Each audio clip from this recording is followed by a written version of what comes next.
सभी सुधी जनों को राधा वल्लभ त्रिपाठी का सादर नमस्कार।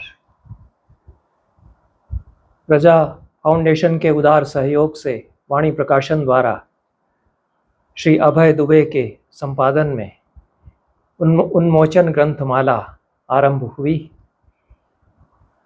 ये एक बड़ा उपक्रम है। इसके लिए जितनी सराहना की जाए संपादक अभय दुबे की, रजा फाउंडेशन की और वाणी प्रकाशन की थोड़ी होगी। अभय दुबे जी ने उन्मोचन की भूमिका में सुदीप्तो कविराज के एक मंतव्य की चर्चा की है। सुदीप्तो कविराज कहते हैं कि संस्कृत मूलक ज्ञान परंपराओं को औपनिवेशिक शासन ने विनष्ट किया। उनका आशय यह लगता है कि अब संस्कृत मूलक ज्ञान परंपराओं को फिर से हासिल आधुनिक विश्व को करना होगा। सुदीप्तो कविराज के इस मंतव्य के परिप्रेक्ष्य में अभय दुबे के इस उपक्रम, प्रजा फाउंडेशन के सहयोग और इस उन्मोचन संगोष्ठी के आयोजन को मैं भारत की विलुप्त सरस्वती को हमारे समय के लिए फिर से हासिल करने के एक सार्थक उपक्रम के रूप में देख रहा हूँ। ये जो किताब मेरी इस ग्रंथमाला में आई है, भारत की सारस्वत साधना, यह मेरे पिछले 55 वर्षों में किए गए अध्ययन और लेखन की एक परिणति है। इसमें संकलित लेख अभय जी के आग्रह पर प्रतिमान पत्रिका के लिए लिखे गए बहुत सारे लेख, और उसके पूर्व अशोक जी ने वर्धा से जब हिंदी विश्वविद्यालय से बहुवचन पत्रिका निकाली तो उसमें भी मुझे लेख भेजने का अनुरोध प्राप्त हुआ, और संस्कृत के आचार्यों पर कतिपय लेख मैंने बहुवचन पत्रिका के लिए भी लिखे। वे लेख और अन्य और भी बहुत कुछ लेख इस नए लेख भारत की सारस्वत साधना में विभिन्न अध्यायों में समाहित हैं। इन्हें इस रूप में विन्यास अभय दुबे ने दिया है। सारा जिस रूप में यह ग्रंथ सामने है वह उनकी परिकल्पना है, पर भारत की सारस्वत साधना यह नाम मैंने दिया। इस नाम के पीछे महामहोपाध्याय गोपीनाथ कविराज की प्रेरणा है। गोपीनाथ कविराज की किताब है काशी की सारस्वत साधना। गोपीनाथ कविराज से पहले किसी ने सारस्वत साधना शब्द का आशय, सारस्वत साधना शब्द का प्रयोग इस आशय से या ग्रंथ के नाम के आशय से किया हो, इसकी मुझे जानकारी नहीं है। कदाचित मधुसूदन ओझा जी ने भी सारस्वत साधना नाम से कोई ग्रंथ लिखा था, पर उसकी जानकारी मेरे पास नहीं है। गोपीनाथ कविराज जी ने यह नहीं बताया कि सारस्वत साधना शीर्षक क्यों किताब का रख रहे हैं। मोटे तौर पर सारस्वत साधना से आशय सरस्वती से संबंधित साधना, शाब्दिक अर्थ के अनुसार यही लिया जाएगा। मेरा ऐसा आशय नहीं है। कदाचित गोपीनाथ कविराज जी का भी पूरा का पूरा ऐसा आशय नहीं होगा। और सरस्वती एक नदी है। सारस्वत साधना जब कहा जाता है तो उस नदी से संबंध अनिवार्यता है। अलबत्ता वह नदी कभी प्रकट थी, अब विलुप्त है। उस नदी या सरस्वती के किनारे जो साधना की गई उसे हम सारस्वत साधना कह सकते हैं। इस साधना की परंपरा में की गई साहित्यिक साधना को, विद्या की साधना को भी लाक्षणिक अर्थ में सारस्वत साधना कह सकते हैं। कवश एलूश सरस्वती के किनारे आए थे। सरस्वती के किनारे ज्ञानी जन विप्रगण यज्ञ कर रहे थे। कवश एलूश वेद के एक ऋषि हैं, वे अंत्यज थे। अंत्यज होते हुए भी वे कवि थे, ब्रह्मज्ञानी थे, दार्शनिक भी थे। पर अंत्यज होने के कारण उनको यज्ञ मंडप में आने नहीं दिया गया, बाहर कर दिया गया। बाहर निकलते ही उनको कुछ मंत्रों का साक्षात्कार हुआ और सरस्वती नदी वहाँ प्रवाहित हुई, ऐसा आख्यान कौशितकी ब्राह्मण और अन्य वैदिक ग्रंथों में मिलता है। सूत्र ग्रंथों में अन्य भी कथा मिलती है कि कवशैलुष भूखे प्यासे मरुस्थल में भटक रहे थे, उनको मंत्र दिखाई दिए, मंत्र उनके मुंह से निकलने लगे, कविता प्रकट हुई, यह कहना चाहिए सीधी भाषा में, और उसके साथ सरस्वती नदी प्रकट हो गई। कुल मिलाकर ये सारे जो कथानक हैं, आख्यान हैं, इनमें वाणी की धारा, कविता की धारा, मंत्रों का दिखाई पड़ना, मंत्रों का ज्ञान और सरस्वती नदी का प्रवाहित होना, ये अभिन्न हो जाते हैं अंततः। ऋषि दीर्घतमस ने भी अस्यवामी सूक्त में सरस्वती नदी की चर्चा की है, और वे वाक के 4 चरणों की चर्चा भी करते हैं, सरस्वती नदी के भी 4 पदों की चर्चा करते हैं, और फिर अभिन्नता स्थापित करते हैं। यह नदी जो बह रही है, इसके भी ये 4 चरण, और वाणी के 4 चरण, जिनसे कि सारा भर्तृहरि का दर्शन निकला है दीर्घतमस के अस्यवामी सूक्त से।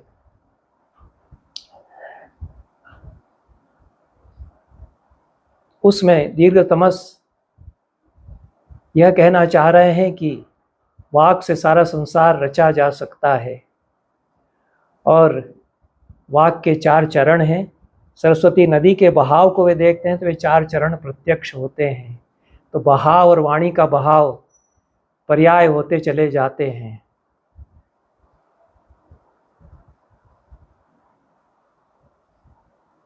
हमारी पूरी परंपरा यही मानती है। यास्क दीर्घतमस के सूक्त के भाष्य में कहते हैं कि सरस्वती का निगम नदी की तरह भी होता है, देवता की तरह भी होता है। सायण इसके भाष्य में कहते हैं कि सरस्वती 2 प्रकार की है, एक में वो विग्रहवती देवता है, विग्रहवती देवता है तो वही वाक है, और वही दूसरे विग्रह में सरस्वती नदी भी है।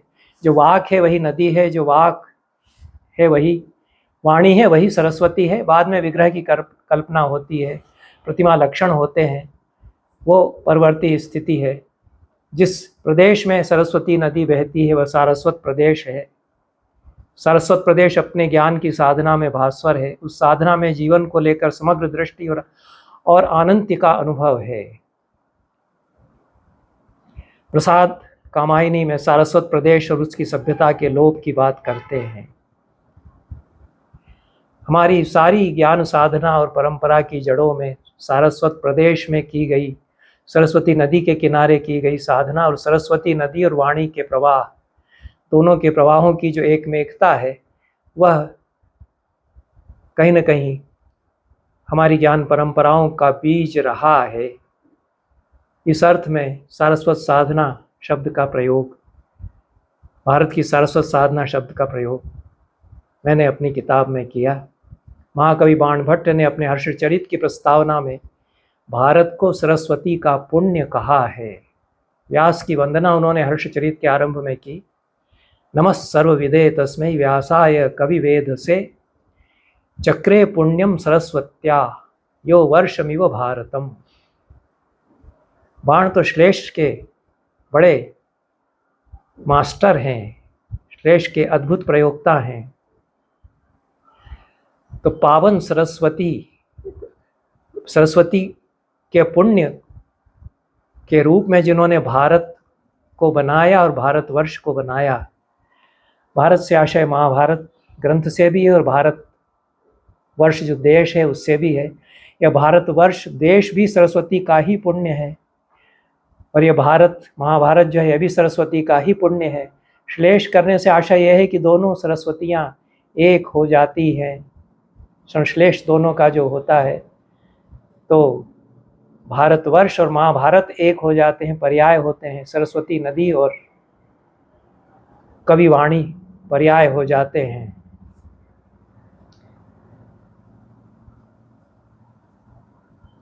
इस पुस्तक में भारत के सारस्वत साधनों से साधकों से संवाद करने का प्रयास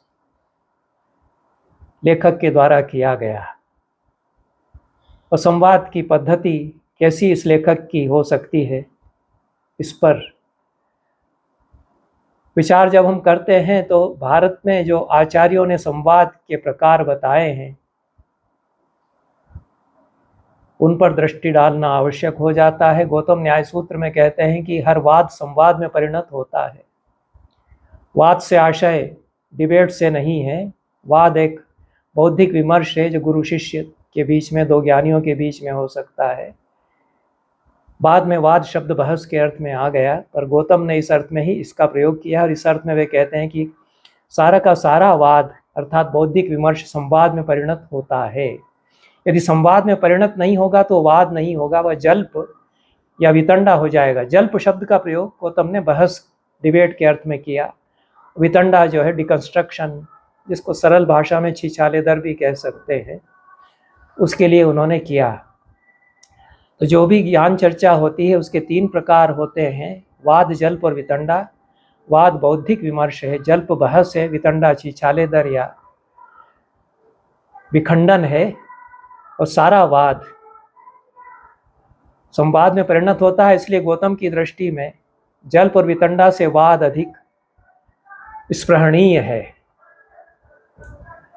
गौतम यह भी कहते हैं कि संवाद मुक्त करता है, और यह जो उन्मोचन संगोष्ठी हो रही है इसमें होने वाली चर्चा पर भी यह बात लागू होती है, क्योंकि हम वाद कर रहे हैं अर्थात बौद्धिक विमर्श कर रहे हैं।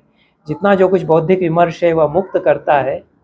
यदि वह अहंकार के विगलन के साथ किया जा रहा है, वह एक सद्भावना के साथ भी उपनिवेशीकरण पर बातचीत हो रही है, तो वह भी हमारी मुक्ति का उपाय बनती है।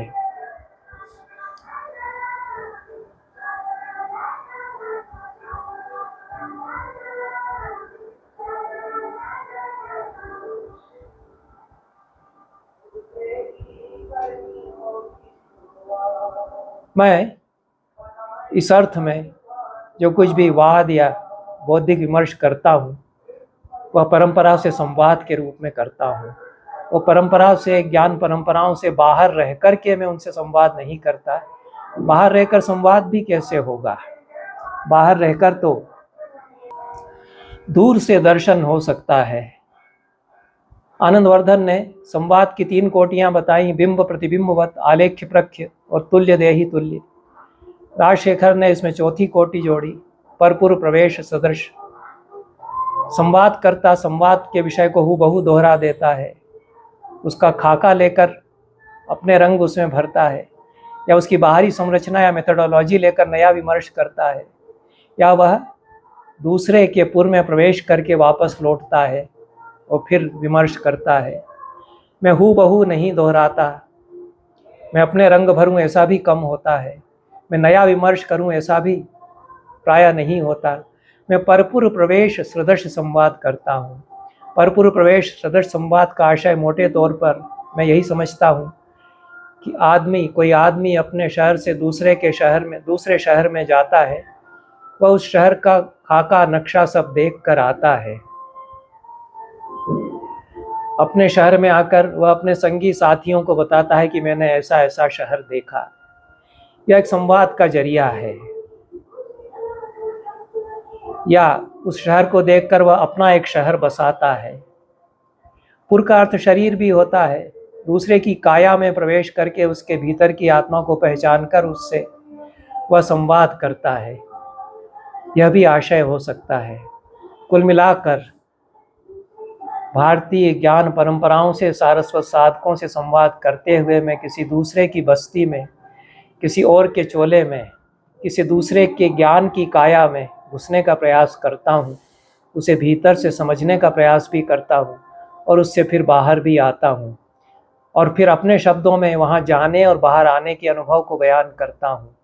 यह भी हुआ है कि मैं किसी बस्ती में या किसी चोले में भीतर नहीं जा सका, झांक कर लौट आया, उसके गोपुर पर अटक गया, किंवा उसके बाहर सिर पटक कर रह गया, अथवा भीतर गया भी तो शायद भटक गया और फिर लौट कर आया। लौट कर तो हर बार आता ही हूँ। मैं भारत की सारस्वत साधना को सतत विकास और अव्याहत परंपरा मानता हूँ। भारतीय ज्ञान मीमांसा का सारे देश में डिंडिम घोष हो रहा है या नगाड़ा निनाद हो रहा है। पर जितना जो कुछ भी विमर्श भारतीय ज्ञान परंपराओं का इस समय हो रहा हो, चाहे वो IKS के अंतर्गत होता हो या भारतीय ज्ञान मीमांसा इस शीर्षक के अंतर्गत होता हो, उसमें एक अतीतोन्मुख दृष्टि रहती है। भारतीय ज्ञान परंपरा का अतीतोन्मुख दृष्टि से जो कुछ विमर्श किया जाता है वह औपनिवेशिकता की देन है, क्योंकि अंग्रेजों ने हमारे अतीत का बहुत महिमा मंडन किया और वर्तमान में हम कितने पिछड़े हुए हैं और कितने जाहिल और गंवार हैं, यह उन्होंने बार बार बताना शुरू किया। हमारे मस्तिष्क में संस्कार के रूप में इस विचार को उन्होंने दृढ़ता से प्रतिरोपित भी बखूबी किया। मैं कुछ सहस्त्रों वर्षों से चली आ रही भारतीय ज्ञान परंपराओं को मध्यकाल और हमारे समय से जोड़े बिना, उनके वर्तमान पर और उनके आसन्न अतीत पर विचार किए बिना उनके गुणगान को निरर्थक कवायद मानता हूँ। मैं साग्रह इस बात को कहता हूँ, और कई बार मेरी बात हास्यास्पद भी मानी जाती है, पर वे लोग हास्यास्पद हैं जो इस बात को हास्यास्पद मानते हैं, क्योंकि मैं प्रमाण, दस्तावेज, डेटा देकर के बात करता हूँ कि क्यों मैं यह मानता हूँ कि 10वीं, 11वीं, 12वीं शताब्दी के बाद निरंतर नई विधाएं, नई चेतना, नए अनुशासन, नए प्रस्थान हमारे साहित्य में, भारतीय साहित्य में और संस्कृत साहित्य में उतने ही हमारी ज्ञान परंपराओं में भी लगातार आ रहे हैं। सरस्वती के प्रवाह में अवरोध आते रहे, कभी ग्राफ नीचे जाता है, अटकाव आता है, कभी सरस्वती लुप्त भी होती है, पर हमारी पूरी आचार्य परंपरा निरंतर आगे देखती आई। वो पुराना ही सब कुछ स्तुत्य था ऐसा हमारे आचार्यों ने कभी कहा ही नहीं। ये तो 18वीं शताब्दी के बाद हम कहने लगे कि पुराना ही सब कुछ अच्छा है हमारे यहाँ। हमने नहीं कहा 18वीं शताब्दी के पहले। जिस किताब की चर्चा मैंने अभी की है, महामहोपाध्याय गोपीनाथ कविराज की काशी की सारस्वत साधना, वह इस अर्थ में भी जो कुछ मैं कह रहा हूँ प्रासंगिक है कि गोपीनाथ कविराज जी ने इस किताब में 12वीं, 13वीं, 14वीं से लगाकर 17वीं, 18वीं शताब्दी तक काशी में जो पोथियाँ लिखी जा रही हैं और जो पोथियाँ उनमें से मिलती हैं, उन पर खास तौर से चर्चा की है। और वे हर शास्त्र में इतनी इतनी पोथियाँ मिल रही हैं इस शताब्दी में, ये बताते हैं।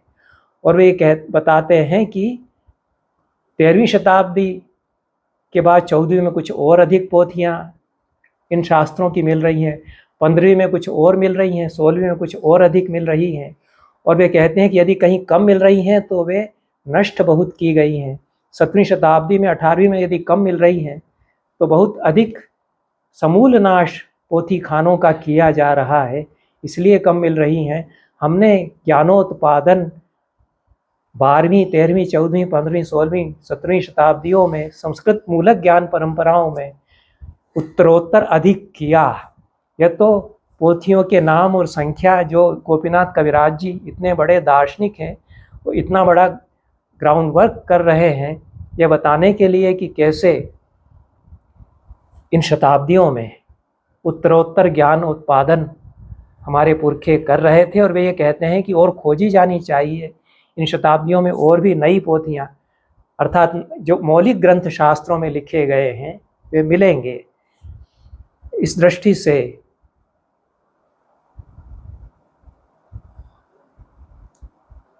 मैं बार बार यह साग्रह कहता रहा हूँ कि यह कहना कि 12वीं शताब्दी से 18वीं शताब्दी का काल हमारी गुलामी का काल है, यह भारत की सारस्वत साधना का अपमान है। और यह वे लोग कह रहे हैं जो स्वयं गुलाम हो चुके हैं, वे औपनिवेशिकता के गुलाम हो चुके हैं। सरस्वती नदी समाप्त हो गई हो ऐसा नहीं कहा गया, परंपरा में ऐसा नहीं कहा गया। कहा जाता है कि सरस्वती का लोप हो गया। लोप का अर्थ समाप्ति नहीं होता। व्याकरण में लोप का लक्षण बताया गया है, अदर्शनम लोपः, किसी वस्तु का न दिखाई देना, अंतर्धान हो जाना, छिप जाना, विलीन हो जाना, उसका लोप है। प्रत्यय का लोप हो जाता है, वो प्रत्यय फिर से लौट कर आता है। सरस्वती नदी फिर प्रकट हो जाती है और प्रयाग में जाकर अंतःसलिला के रूप में विद्यमान है। उसकी खोज की जाती है। उसकी खोज आधुनिक काल में ही की गई हो ऐसा नहीं, मुगल काल में सरस्वती नदी की खोज के लिए भी एक योजना बनाई गई और सरस्वती नदी कहाँ थी इसकी खोज के लिए प्रयास किया गया।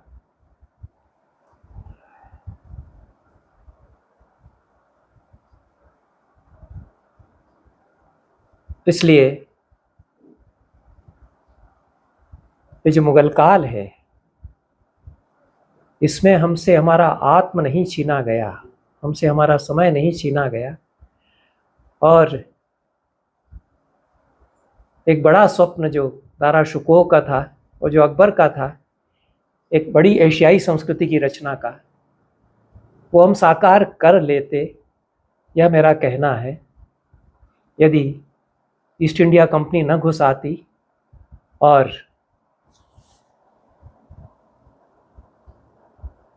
बादशाह अपनी मूर्खतावश उनको राजस्व का अधिकार न सौंप देते, तो जो प्रक्रिया चली आ रही थी उसमें हम इस स्वप्न को भी साकार करते। 200 सालों की औपनिवेशिक सत्ता जो फिर स्थापित हुई उसने हमसे हमारे समय को छीन लिया, हमसे हमारे आत्म को निर्वासित कर दिया और उसको पुनः प्राप्त करना अपने आत्म को, यह हमारे लिए चुनौती और संकट है। यह मानना गलत है, जैसा कि शेल्डन पोलक मानते हुए लगते हैं कि संस्कृत मूलक ज्ञान परंपराएं इस औपनिवेशिक दौर में समाप्त हो गई। यह तो अवश्य हुआ कि संस्कृत के पंडितों को मैकाले की नीति आने के बाद हाशिए पर धकेल कर उस हाशिए तक से उन्हें बाहर फेंकने की कोशिश की गई, पर यह संभव नहीं हो सका पूरी तरह से, क्योंकि इतना बड़ा देश, हर गांव विद्यापीठ था, कई कई कई गांव विद्यापीठ थे। कई पंडितों ने विक्टोरिया प्रशस्तियाँ लिखी, जॉर्ज पंचम स्तुतियाँ लिखी, उनके द्वारा आत्मरक्षा की और ज्ञान परंपरा की साधना भी जारी करते रहे। कई पंडित क्रांतिकारियों के साथ हुए, उनमें से कुछ जेल खानों में गए, उनको फांसी हुई, उसका इतिहास भी करुणा सिंधु दास ने संस्कृत पंडित इन बंगाल वाली अपनी किताब में बताया है, उसका हवाला मैंने दिया।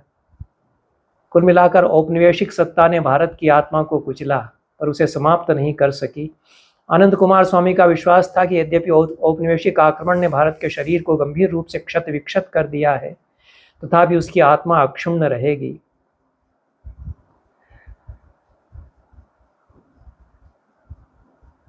इस अक्षुण्ण आत्मा की उपलब्धि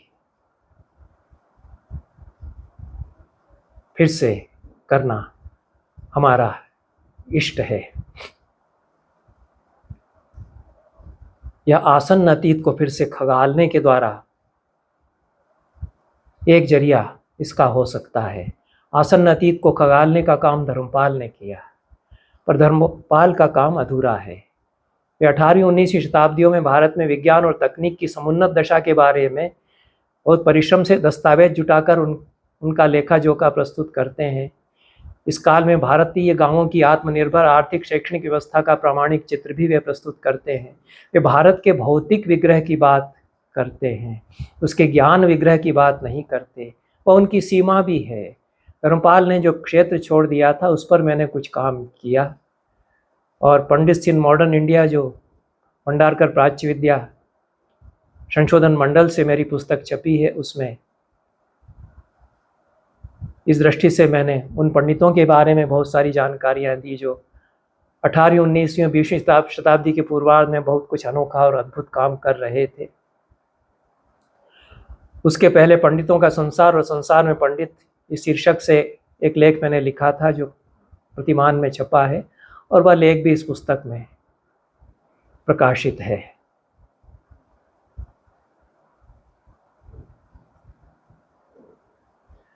पर जितना जो कुछ काम यह किया गया मेरे द्वारा, वह एक बड़े हिमशैल खंड का ऊपर दिखता हुआ दिखाया गया हिस्सा भर है, और एक बड़ा संसार है जिसे फिर से खोजना और पाना है।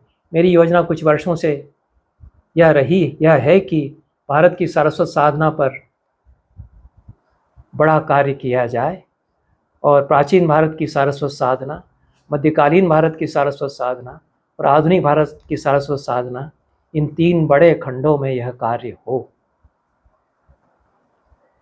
यह एक उपक्रम हुआ। जिस तरह से उन्मोचन पुस्तक श्रृंखला के द्वारा अभय जी ने एक उपक्रम किया है और भी सैकड़ों पुस्तकें इस श्रृंखला में उनकी योजना है कि वे लाएंगे, उसी तरह से मेरी किताब मेरे द्वारा किया गया एक विनम्र उपक्रम है। इसमें बहुत कुछ छूट गया है और वह फिर कभी उस पर चर्चा और उस पर लेखन होगा। बहुत बहुत धन्यवाद। नमस्कार।